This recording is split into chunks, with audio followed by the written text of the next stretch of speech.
आज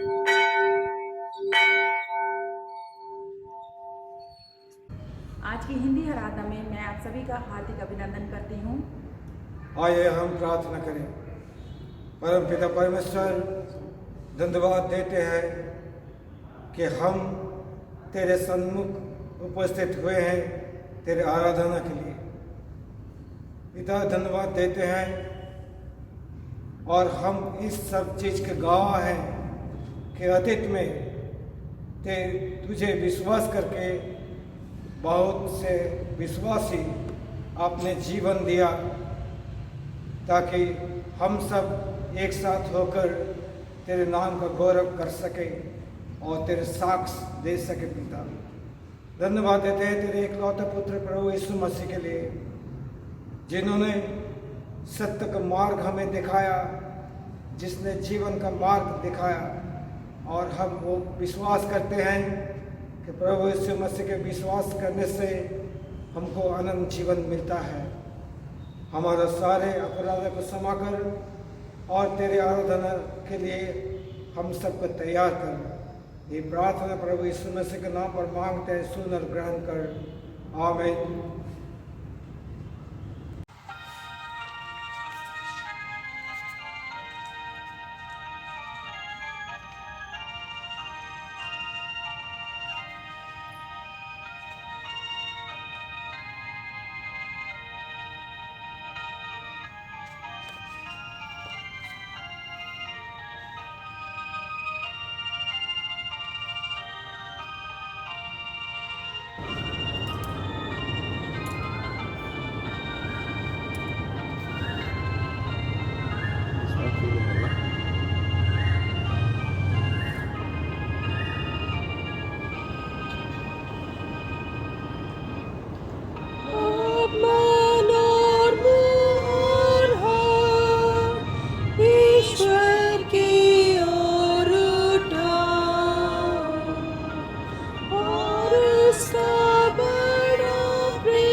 हे हमारे स्वर्गीय पिता, आपका नाम पवित्र माना जाए, आपका राज्य आए, आपकी इच्छा जैसे स्वर्ग में पूरी होती है वैसे पृथ्वी पर भी पूरी हो। आप हमारी दिन भर की रोटी आज हमें दीजिए। आप हमारे अपराधों को क्षमा कीजिए जैसा हमने अपने अपराधियों को क्षमा किया है। आप हमें परीक्षा में मत डालिए परंतु बुराई से बचा लीजिए, क्योंकि राज्य, पराक्रम और महिमा अब और सदा सर्वदा आपके ही हैं। आमीन। सर्वशक्तिमान परमेश्वर, आपके सम्मुख सबके हृदय खुले हैं। आप सबकी अभिलाषाओं को जानते हैं और आपसे कोई भी भेद छिपा नहीं है। अपने पवित्र आत्मा की प्रेरणा से हमारे हृदय के विचारों को शुद्ध कीजिए ताकि हम आपसे पूर्ण रूप से प्रेम करें और योग्य रीति से आपके पवित्र नाम की स्तुति करें। हमारे प्रभु यीशु मसीह के द्वारा। आमीन। प्रिय भाइयों और बहनों, हमारे प्रभु यीशु मसीह कहते हैं, हमारा प्रभु परमेश्वर ही एकमात्र प्रभु है। तू प्रभु अपने परमेश्वर को अपने संपूर्ण हृदय, संपूर्ण प्राण, संपूर्ण बुद्धि और संपूर्ण शक्ति से प्रेम कर। यह पहली आज्ञा है। दूसरी यह है, अपने पड़ोसी को अपने समान प्रेम कर। इससे बड़ी और कोई आज्ञा नहीं है। प्रभु हम पर दया कीजिए तथा इस व्यवस्था को रखने में हमारे हृदय को प्रेरित कीजिए। निवेदन। पवित्र तथा सर्वशक्तिमान परमेश्वर, जो ऊंचे और बुलंद सिंहासन पर बैठा है, हमारे दिलों और मस्तिष्क को सत्य बयान करने के लिए रोशन करता है। आपके पवित्रता का अनुभव तथा जीवन के तीर्थ यात्रा में आपके द्वारा निर्देशित एवं अगुवाई की जाती है, ताकि हम आपकी सच्चाई और आराधना कर सकें। आत्मा हमारे विश्वास का जश्न मनाने आपकी उपस्थिति को आनंद में प्रत्येक दिन प्रभु यीशु मसीह के माध्यम से, जो अब और सदा सर्वदा साथ रहता है। आमीन। जय मसीह की। आज का लेख लिया गया है पुराने नियम के पाठ याशाया अध्याय 6 वचन 1 से 8 तक। याशाया अध्याय 6 वचन 1 से 8 तक। जिस वर्ष उज्जैया राजा मरा, मैंने प्रभु को बहुत ही ऊंचे सिंहासन पर विराजमान देखा और उसके वस्त्र के घेर से मंदिर भर गया। उससे ऊंचे पर सराब दिखाई दिए। उनके 6 पंख थे। 2 पंखों से वे अपने मुंह को ढांपे थे और 2 से अपने पांवों को और 2 से उड़ रहे थे। वे एक दूसरे से पुकार पुकार कर कह रहे थे, सेनाओं का यहोवा पवित्र पवित्र पवित्र है। सारी पृथ्वी उससे तेज से भरपूर है। और पुकारने वाले के शब्द से देवड़ियों की नींव ढोल उठी और भवन धुएं से भर गया।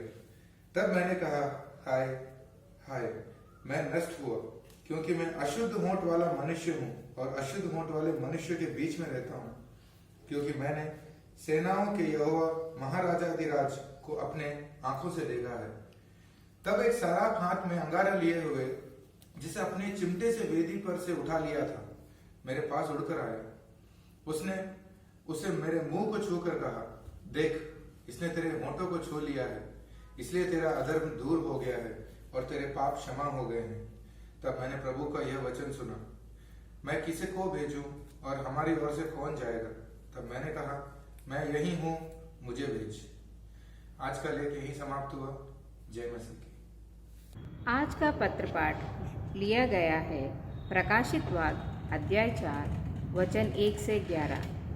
प्रकाशित वाक्य अध्याय 4 वचन 1 से 11। इन बातों के बाद जो मैंने दृष्टि की तो क्या देखता हूँ कि स्वर्ग में एक द्वार खुला हुआ है, और जिसको मैंने पहले तुराही के से शब्द से अपने साथ बातें करते सुना था, वही कहता है, यहाँ ऊपर आ जा और मैं वे बातें तुझे दिखाऊंगा जिनका इन बातों के बाद पूरा होना अवश्य है।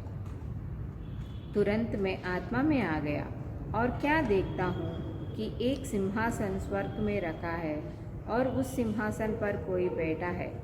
जो उस पर बैठा है वह एशब और माणिक्य सा दिखाई पड़ता है, और उस सिंहासन के चारों ओर मरकत सा एक मेघधनुष दिखाई देता है। उस सिंहासन के चारों ओर 24 सिंहासन हैं, और इन सिंहासनों पर 24 प्राचीन श्वेत वस्त्र पहने हुए बैठे हैं, और उनके सिरों पर सोने के मुकुट है। उस सिंहासन में से बिजलियाँ और गर्जन निकलते हैं, और सिंहासन के सामने आग के 7 दीपक जल रहे हैं। वे परमेश्वर की 7 आत्माएं हैं, और उस सिंहासन के सामने मानो बिल्लोर के समान कांच का सा समुद्र है। सिंहासन के बीच में और सिंहासन के चारों ओर 4 प्राणी हैं, जिनके आगे पीछे आंखें ही आंखें हैं। पहला प्राणी सिंह के समान है, और दूसरा प्राणी बछड़े के समान है। तीसरे प्राणी का मुंह मनुष्य का सा है, और चौथा प्राणी उड़ते हुए उकाब के समान है। चारों प्राणियों के 6 पंख हैं और भीतर आंखें ही आंखें हैं, और वे रात दिन बिना विश्राम लिए यह कहते रहते हैं, पवित्र पवित्र पवित्र प्रभु परमेश्वर सर्वशक्तिमान, जो था और जो है और जो आने वाला है। जब वे प्राणी उसकी जो सिंहासन पर बैठे हैं और जो युगानुयुग जीविता है महिमा और आदर और धन्यवाद करेंगे। तब 24 प्राचीन सिंहासन पर बैठने वाले के सामने गिर पड़ेंगे और उसे जो युगानुयुग जीविता है प्रणाम करेंगे, और वे अपने अपने मुकुट सिंहासन के सामने यह कहते हुए डाल देंगे, हे हमारे प्रभु और परमेश्वर, तू ही महिमा और आदर और सामर्थ्य के योग्य है, क्योंकि तू ही ने सब वस्तुएं सूजी और वे तेरे ही इच्छा से भी और सूजी गई। यह वाक्य समाप्त हुआ। सुसमाचार पाठ। आज का सुसमाचार पाठ लिया गया है यूहन्ना रचित सुसमाचार, उसका 4 अध्याय पद 16 से 26 तक। हे क्रिस्त यीशु, आपकी महिमा हो। यूहन्ना रचित सुसमाचार, उसका 4 अध्याय पद 16 से। यीशु ने उससे कहा, जा अपने पति को यहाँ बुला ला। स्त्री ने उत्तर दिया, मैं बिना पति की हूँ। यीशु ने उससे कहा, तू ठीक कहती है, मैं बिना पति की हूँ, क्योंकि तू 5 पति कर चुकी है और जिसके पास तू अब है वह भी तेरा पति नहीं। यह तूने सच ही कहा है। स्त्री ने उससे कहा, हे प्रभु, मुझे लगता है कि तू भविष्यद्वक्ता है। हमारे बाप दादाओं ने इसी पहाड़ पर आराधना की और तुम कहते हो कि वह जगह जहाँ आराधना करनी चाहिए यरूशलेम में है। यीशु ने उससे कहा, हे नारी, मेरी बात का विश्वास कर कि वह समय आता है कि तुम ना तो इस पहाड़ पर पिता की आराधना करोगे ना यरूशलेम में। तुम जिसे नहीं जानते उसकी आराधना करते हो और हम जिसे जानते हैं उसकी आराधना करते हैं, क्योंकि उद्धार यहूदियों में से है।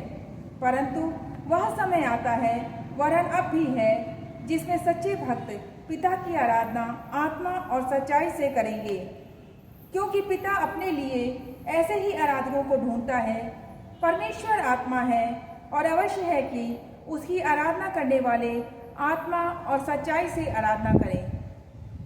स्त्री ने उससे कहा, मैं जानती हूँ कि मसीह जो ख्रिस्त कहलाता है आने वाला है। जब वह आएगा तो हमें सब बातें बता देगा। यीशु ने उससे कहा, मैं जो तुमसे बोल रहा हूँ वही हूँ। यह ख्रिस्त का सुसमाचार है। हे प्रभु यीशु, आपकी स्तुति हो। अब हम नीकिया का विश्वास वचन बोलेंगे। हमें परमेश्वर सर्वशक्तिमान पिता पर विश्वास करते हैं। वह स्वर्ग और पृथ्वी का और समस्त हृदय एवं अदृश्य वस्तुओं का करता है। हम एक प्रभु यीशु मसीह पर विश्वास करते हैं। वह परमेश्वर का इकलौता पुत्र, सर्वयुगों से पहले पिता से उत्पन्न, परमेश्वर से परमेश्वर, ज्योति से ज्योति, सत्य परमेश्वर से सत्य परमेश्वर, कृत नहीं वरन उत्पन्न है। उनका और पिता का तत्व एक है। उन्हीं के द्वारा सब वस्तुएं बनी। हम मनुष्यों के लिए और हमारे उद्धार के निमित्त वह स्वर्ग से उतर आए। पवित्र आत्मा के सामर्थ्य से वह कुंवारी मरियम से जन्मे और मनुष्य बने। पुन्तियुस पिलातुस के शासन में वह हमारे लिए क्रूस पर चढ़ाए गए। उन्होंने दुख भोगा, वह मरे और गाड़े गए। पवित्र शास्त्र के कथन के अनुसार वह तीसरे दिन जी उठे। वह स्वर्ग पर चढ़ गए और पिता की दाहिनी ओर विराजमान हुए। वह जीवितों और मृतकों का न्याय करने के लिए महिमा के साथ फिर आएंगे और उनके राज्य का कभी अंत ना होगा। हम पवित्र आत्मा पर विश्वास करते हैं। वह प्रभु और जीवन दाता है। वह पिता और पुत्र से निकलता है। पिता और पुत्र के साथ उसकी आराधना और स्तुति की जाती है। वह नबियों के द्वारा बोला, हम एक पवित्र सार्वलौकिक और पेड़ दिए कलीसिया पर विश्वास करते हैं। हम पापों की क्षमा के लिए एक बपतिस्मे को मानते हैं। हम मृतकों के पुनरुत्थान की और आने वाले युग के जीवन की प्रतीक्षा करते हैं। आमीन।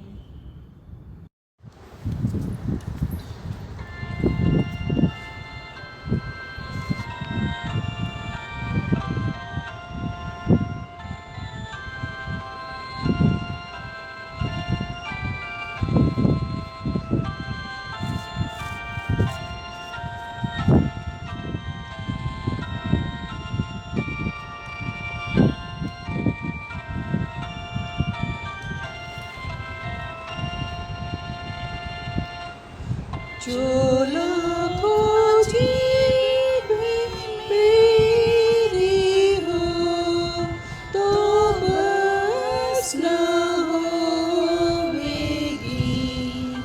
कि उचित रीति से करो स्तुति त्राणकर्ता की।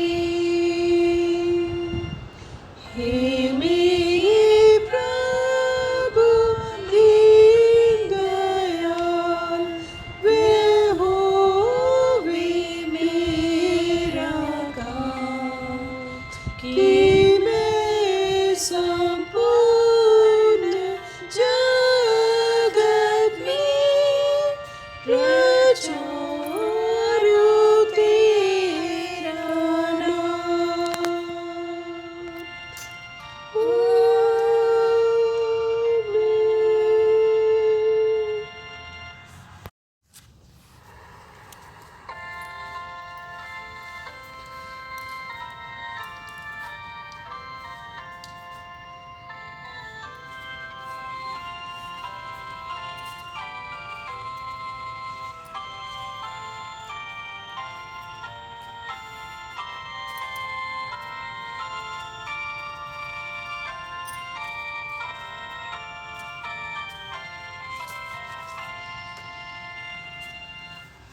जो लाखों जीवें मेरी हो तो बस न होवेगी, कि उचित रीति से करो स्तुति त्राणकर्ता की। हे मेरे प्रभु दीन दयाल, यहोवे मेरा गाँव, कि मैं संपूर्ण जगत में प्रचारूं तेरा नाम।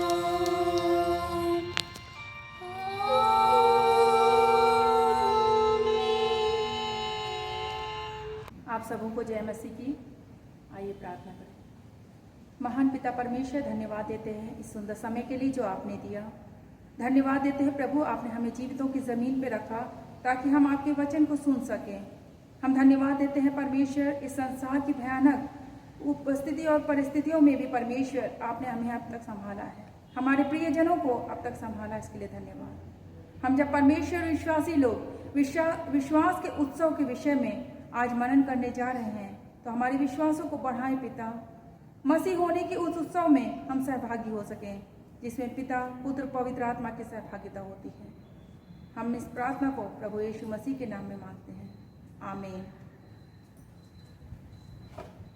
आज के मनन के लिए जो पद लिया गया है वह है यूहन्ना रचित सुसमाचार, उसका 4 अध्याय, पद 22 से 24 तक।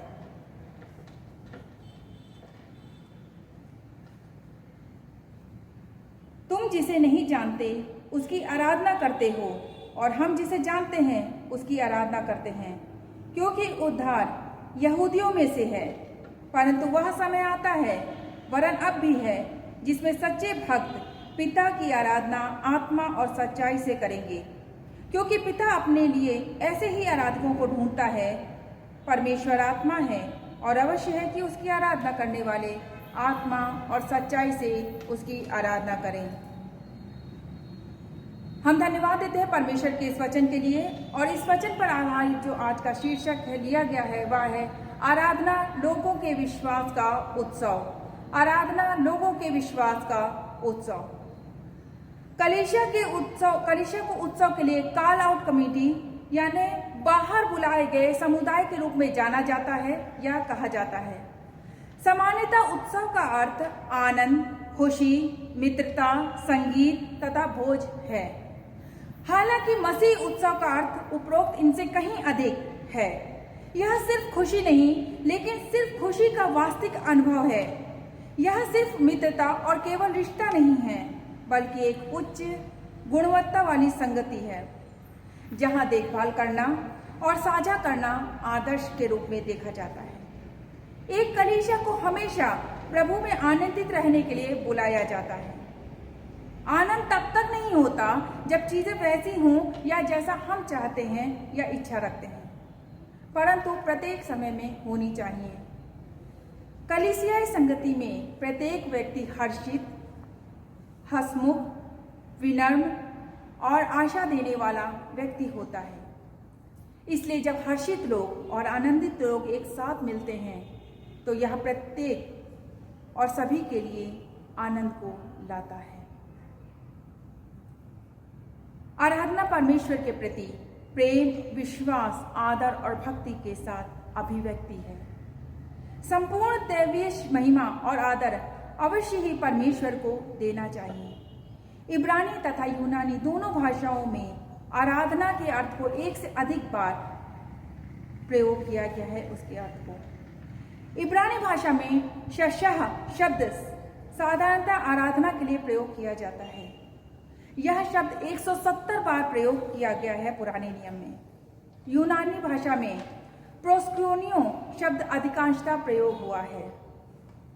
आराधना उतनी ही पुरानी है जितनी की मानवता, या फिर मानव की सृष्टि का आधार ही है अपने आराधक की, अपने रचने करने वाले की आराधना करना। आराधना आरंभ से ही हम कैन और आबिल के समय से बाइबल में पाते हैं। उन समयों में वेदी को बनाना बहुत ही साधारण था। केवल मिट्टी और पत्थर जैसे निर्माण सामग्रियों से परमेश्वर यहोवा के लिए वेदियों को बनाया जाता था। उन पर रखी गई भेंटों का भस्म होने का अर्थ था कि परमेश्वर उनकी आराधना को पूर्ण रीति से स्वीकार करते हैं। जब हम आज वेदी तो नहीं, आज उन पत्थर और मिट्टी के नहीं, लेकिन जब हम परमेश्वर की कलीसियाएं, जब परमेश्वर के साथ संगति और आराधना करते हैं तो हमारी अभिव्यक्ति कैसी होती है? क्या हम परमेश्वर में के पास आराधना आने से पहले क्या हम अपने हृदयों को, अपने जीवनों को तैयार करते हैं, या सिर्फ हम आराधना को एक तुच्छ और सिर्फ दैनिक जीवन के कार्य के रूप में लेते हैं? यह छोटी बात नहीं है परमेश्वर की जिसने हमें रचा उसकी हम आराधना कर सकें, क्योंकि दाऊद कहता है मुर्दे परमेश्वर की आराधना नहीं करते, सिर्फ जीवित रहने वाले जिनके नथनों में परमेश्वर ने जीवन की सांस फूंकी है, केवल वही परमेश्वर की आराधना कर पाते हैं। आप और हम सौभाग्यशाली हैं क्योंकि हम जानते हैं हम किसकी आराधना कर रहे हैं। क्योंकि अगर इन संसार में देखें तो कई बार लोग नहीं जानते कि उनके आराधक कौन है, लेकिन हम जानते हैं हम किसकी आराधना करते हैं। हम उस जीवित परमेश्वर की आराधना करते हैं तो हमारी आत्मा को भी जीवित होना अनिवार्य है। यहाँ पर हम आराधना की महत्वपूर्णता को कुछ बिंदुओं से देखेंगे। उसका पहला बिंदु है याशाया का दर्शन। याशाया का दर्शन। भविष्यद्वक्ता याशाया ने स्वर्ग की आराधना की साक्षी दी। इस आराधना के दर्शन में याशाया ने स्वयं का काला पलट होते हुए देखा। अपना यह अनुभव उसने यह पाया कि मैं शुद्ध नहीं हूँ। क्रमशः उसने यह भी महसूस किया कि मेरे अपने लोग भी शुद्ध नहीं हैं। परंतु जब हम आराधना में आते हैं हमारी क्या महसूस, हम अपने आप को कैसा महसूस करते हैं? क्या हमें लगता है कि हम सर्वश्रेष्ठ हैं या हम इतने अच्छे हैं कि हम परमेश्वर की आराधना कर सकते हैं, या फिर हम अपनी कमियों को, अपने लोगों की कमियों को, अपने उन नकारात्मक चीज़ों को परमेश्वर की पवित्रता में देख पाते हैं? जो दैवीय आराधना को देखते और करते हैं या जिन्होंने परमेश्वर को देखते हैं वे स्वयं अपनी कमजोरियों को महसूस कर पाते हैं, और अपने ही नहीं लेकिन अपने लोगों की कमजोरियों और दर्द को अनुभव कर पाते हैं। जब हम एक साथ आराधना करते हैं तो क्या हम अपने साथ में खड़े या बैठे भाई बहन के दर्द को महसूस कर पाते हैं? क्या हम उनके विषय में आराधना में उनको परमेश्वर के सामने ला पाते हैं? आराधना केवल अपने आप को नहीं, लेकिन आराधना में आराधक जो है वो अपने आप को तुच्छ करता है और परमेश्वर को महिमा देता है। जैसे हम आराधना में सहभागी होते हैं, यह हमें स्वयं को महसूस करना अवश्य है और साथ ही साथ दूसरों को पहचानना एवं परमेश्वर के शब्द को सुनकर दैवीय बुलाहट को स्वीकार करना भी अवश्य है। आराधना हमें परमेश्वर के लिए तैयार करती है, परमेश्वर के वचन के सुनने के लिए, परमेश्वर के कार्य के लिए, यहाँ तक कि परमेश्वर के विशेष संदेश को सुनने के लिए हमारे हृदयों को, हमारे जीवनों को तैयार करती है।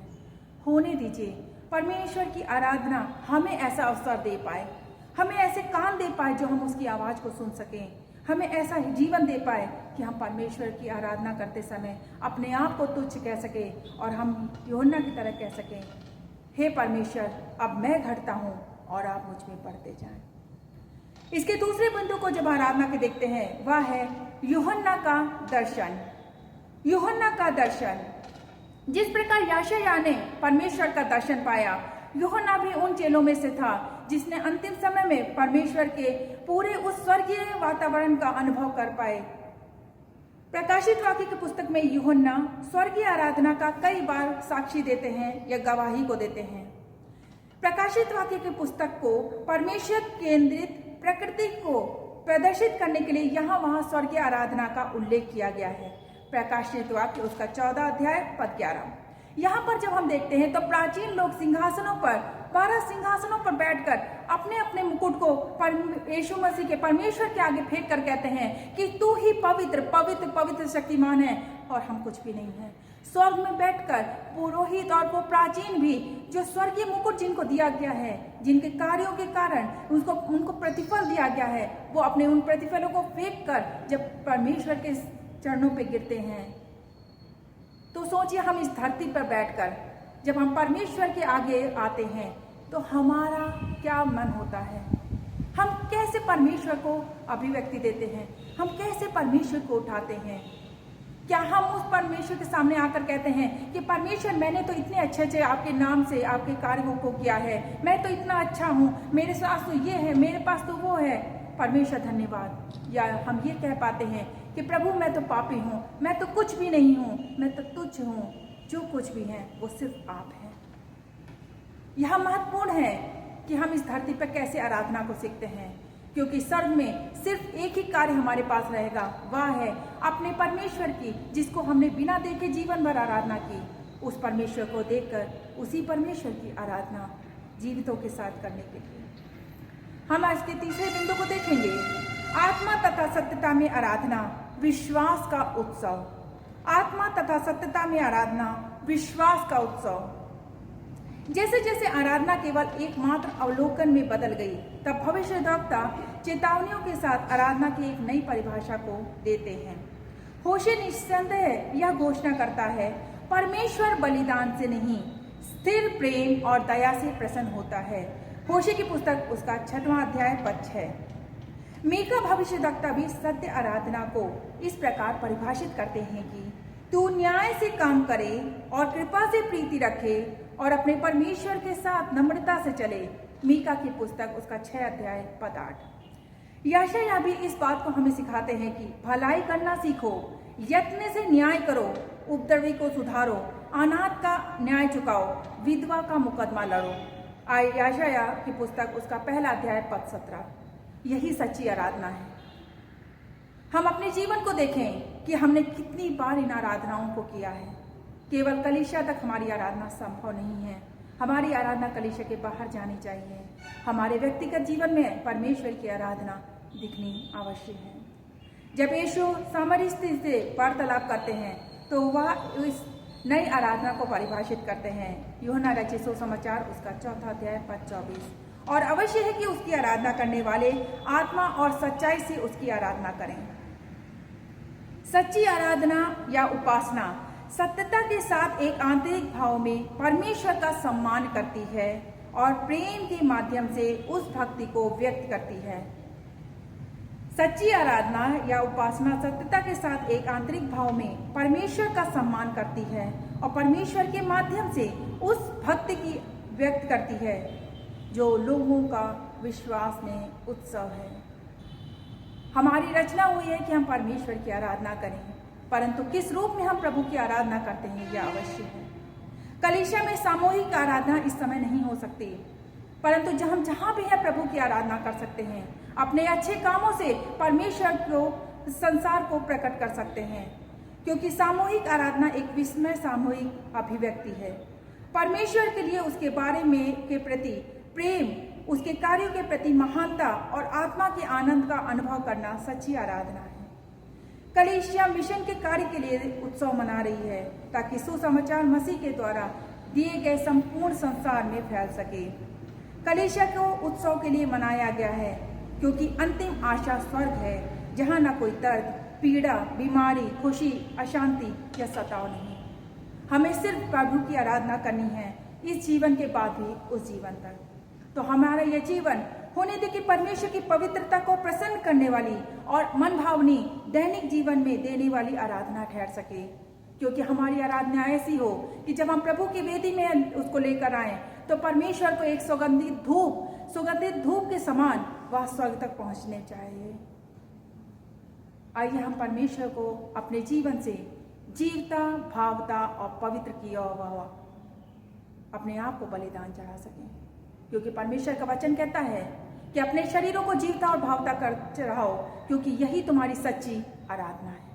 होने दीजिए परमेश्वर की आत्मा हमें इस सच्ची आराधना को चढ़ाने में हमारी सहायता और मदद करने पाए। आइए प्रार्थना करें। धन्यवाद परमेश्वर कि हम आराधना के उस मर्म को, उस रहस्य को जानने वाले हो सके जिसके लिए आपने हमारी सृष्टि की। होने दे परमेश्वर हम अनाथों और विधवाओं के साथ रह सकें। हम परमेश्वर गरीब असहाय लोगों की आवाज बन सकें। हम परमेश्वर अपने दैनिक जीवन में प्रति क्षण प्रतिपल आपकी आराधना को कर सके। हमारा जीवन आपकी वेदी पर सुगंध धूप के समान जलने वाला हो। प्रभु हम जहाँ भी जाएं आपको महिमा दें। हमारा रहना, उठना, बैठना सब कुछ आपको महिमा दे सके। होने दीजिए प्रभु हमारी आराधना, हमारी पारिवारिक आराधना, हमारी कलीसियाई आराधना एक दूसरे को उठाने वाली हो, ताकि हम परमेश्वर स्वर्ग में भी एक दूसरे के साथ इसी प्रकार आराधना कर सकें, आपकी स्तुति कर सकें और हमारा जीवन बलिदान के रूप में आपके सामने चढ़ाया जा सके। धन्यवाद देते हैं वह प्रतिफल, प्रतिक्षण जो आप हमें देते हैं ताकि हम आपकी महिमा कर सकें। धन्यवाद प्रभु, केवल हम ही नहीं लेकिन उन स्वर्गदूतों के समान हमारी आराधना आप तक पहुंचाने के लिए हम धन्यवाद करते हैं। सारा आदर और महिमा आपको देते हुए यह प्रार्थना प्रभु यीशु मसीह के नाम में मांगते हैं, सुनिए और ग्रहण कीजिए। आमीन।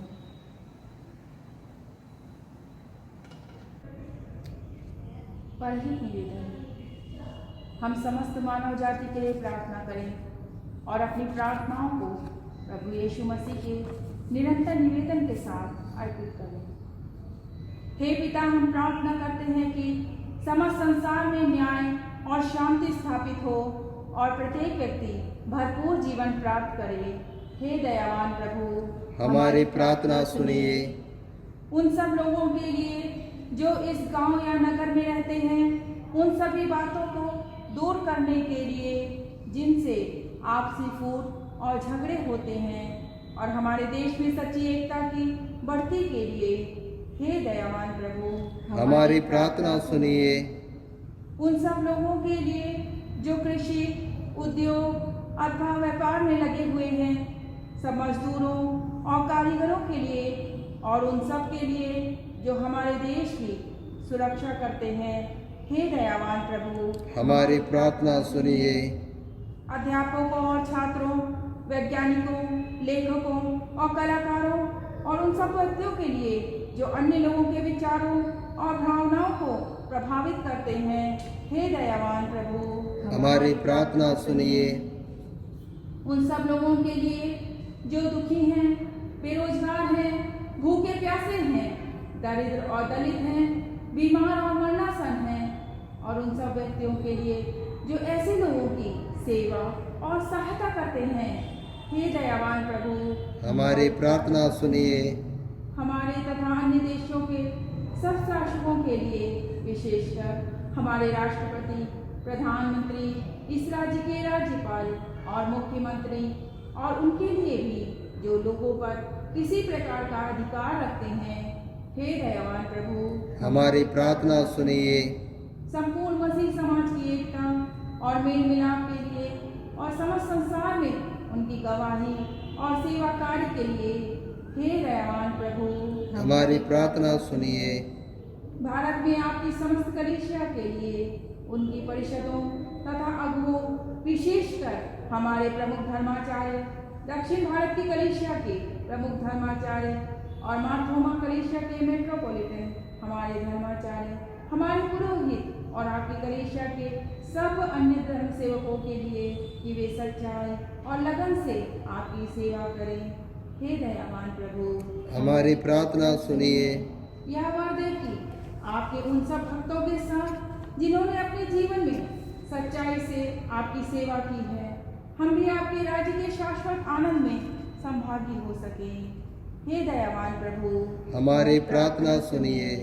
हे स्वर्गीय पिता, अपने राज्य को शीघ्र प्रकट कीजिए और हमारे इन प्रार्थनाओं को सुनिए। हम आपके पुत्र, अपने प्रभु और उद्धारकर्ता यीशु मसीह के नाम से ये मांगते हैं। आमीन। स्वर्ग में परमेश्वर की महिमा और पृथ्वी पर उसके लोगों को शांति। हे प्रभु परमेश्वर, स्वर्गीय राजा, सर्वशक्तिमान पिता परमेश्वर, हम आपकी आराधना करते, आपको धन्यवाद देते और आपकी महिमा के कारण आपकी स्तुति करते हैं। हे प्रभु यीशु मसीह, परमेश्वर पिता के इकलौते पुत्र, हे प्रभु परमेश्वर, हे परमेश्वर के मेले, आप जगत का पाप उठा ले जाते हैं, हम पर दया कीजिए। आप पिता की दाहिनी ओर विराजमान हैं, हमारी प्रार्थना स्वीकार कीजिए, क्योंकि केवल आप ही पवित्र हैं, आप ही प्रभु हैं, आप ही हे यीशु मसीह पवित्र आत्मा के साथ परमेश्वर पिता की महिमा में परम उच्च हैं। आमीन। परमेश्वर की शांति जो सारी समझ से परे है, परमेश्वर के और उसके पुत्र हमारे प्रभु यीशु मसीह के ज्ञान और प्रेम में आपका हृदय और विचारों को सुरक्षित रखे और सर्वशक्तिमान परमेश्वर पिता, पुत्र और पवित्र आत्मा की आशीष आप पर हो और आपके साथ सदा सर्वदा बनी रहे। आमीन।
धन्यवाद देते हैं कि तेरे दया से आज की आराधना में पवित्र आत्मा के अगुवाई से तूने हमें उत्साह दिया ताकि हम भी तेरे विश्वासी वर्ग के साथ एक साथ आराधना किए।